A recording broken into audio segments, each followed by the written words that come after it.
Do you ever wonder why no one believes in magic anymore?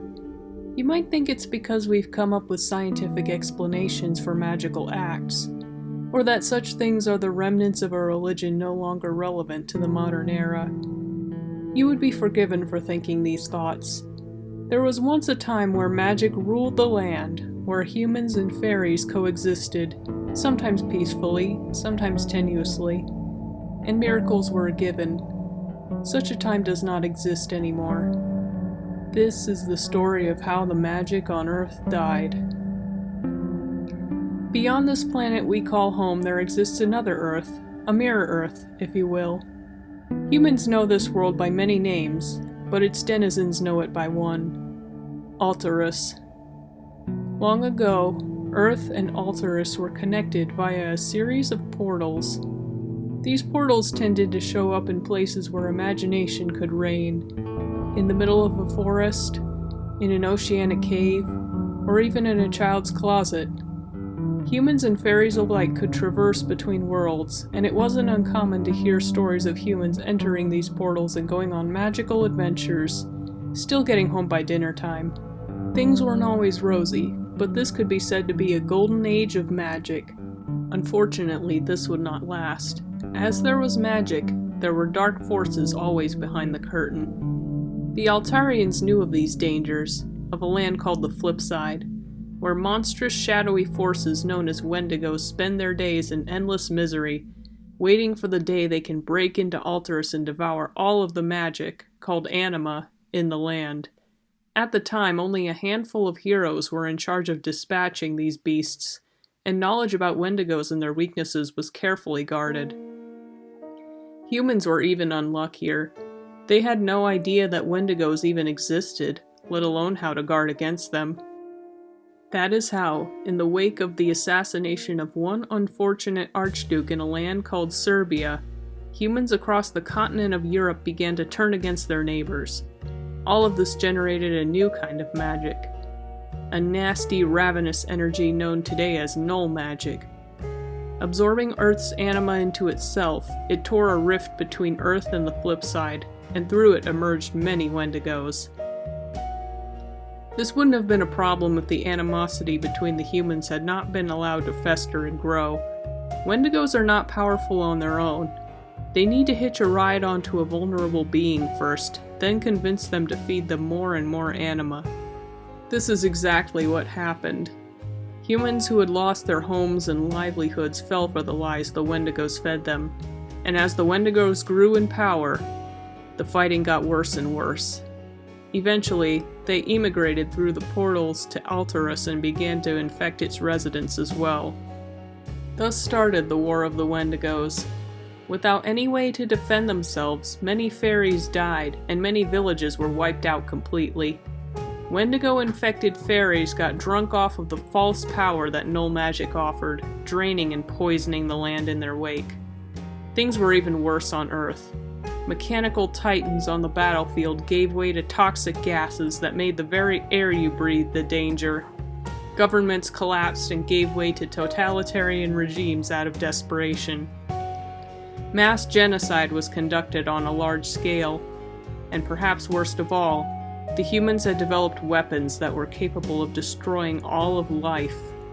In their desperation, the great minds of Altairus, whose names have been lost to time, came together to find a way to save their world. To truly stop the Wendigos, however, they had to take down the most powerful one of all, one known as the Heart of Darkness. This one had absorbed all the negativity and hatred from both worlds, growing into a menace that fueled and was fueled by the other Wendigos.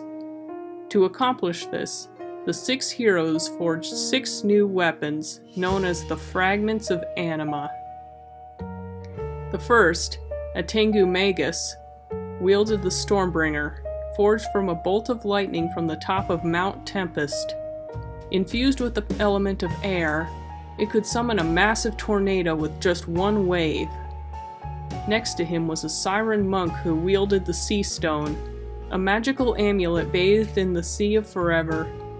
Infused with the element of water, it allowed her to control the tides at her disposal.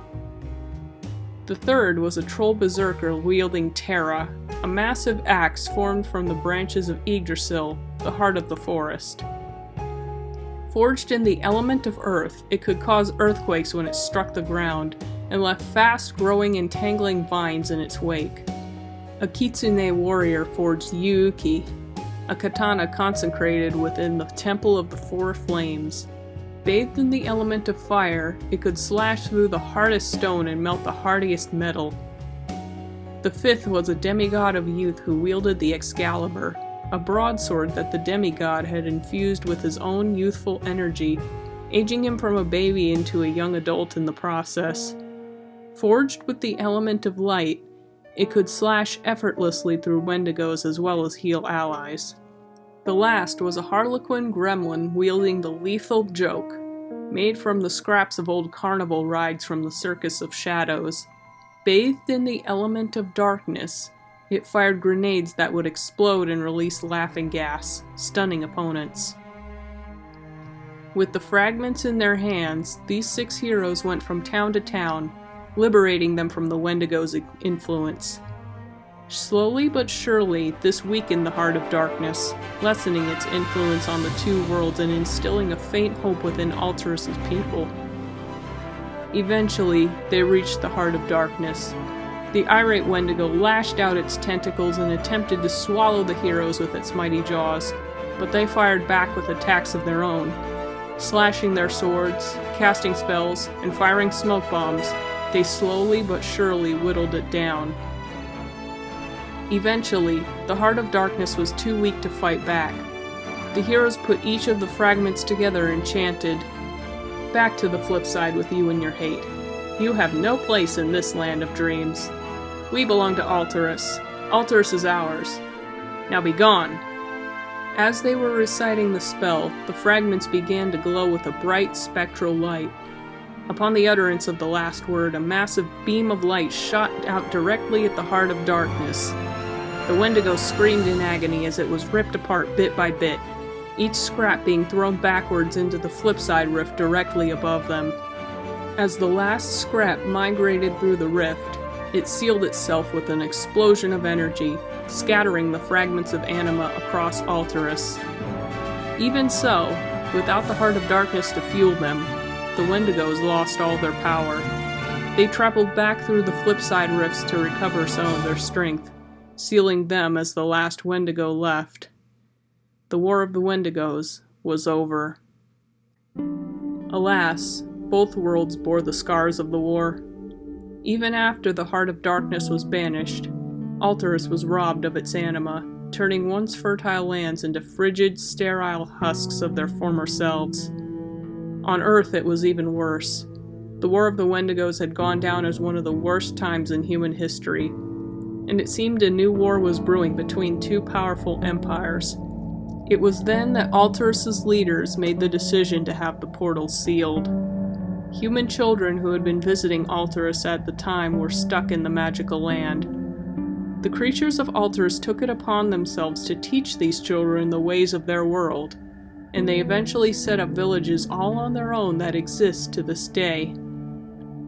Fairies that got trapped on Earth when the portals sealed found homes of their own and became the cryptids that you and I are familiar with. Sasquatch, the Loch Ness Monster, and Chupacabra to start. The changes weren't all bad, however. Having to fight the Wendigos on such a massive scale made many realize that knowledge of how to defeat these creatures couldn't be relegated to the few anymore. To get this knowledge into as many hands as possible, the 6 heroes, along with many other fairies, established the dojos across Altairus. These places, unlike the temples in which scholars of the past studied, were open to the public, and they served as places where the denizens of Altairus could study, meditate, and practice fighting. The incantation that the heroes used to banish the Heart of Darkness was distributed throughout the land, and young fairies learned it as soon as possible in their magical training. The world of Altairus no longer interacts with Earth, and perhaps that is for the best. The Wendigos only continue to haunt the 2 worlds from the shadows of our psyches, and the denizens of Earth have come to view the fairy world as something of a myth. One day, however, the Wendigos will return, and it will be time for new heroes to arise. Hi there, I hope you enjoyed the video. If you would like more from our friend Jack Thunder, you can check out my new book series, Jack Thunder and the Fragments of Anima, on Amazon using the link in the description. Or you can head on over to my Teespring and grab a few things from my shop. And please like, comment, share, and subscribe for more content every week. Thank you for watching.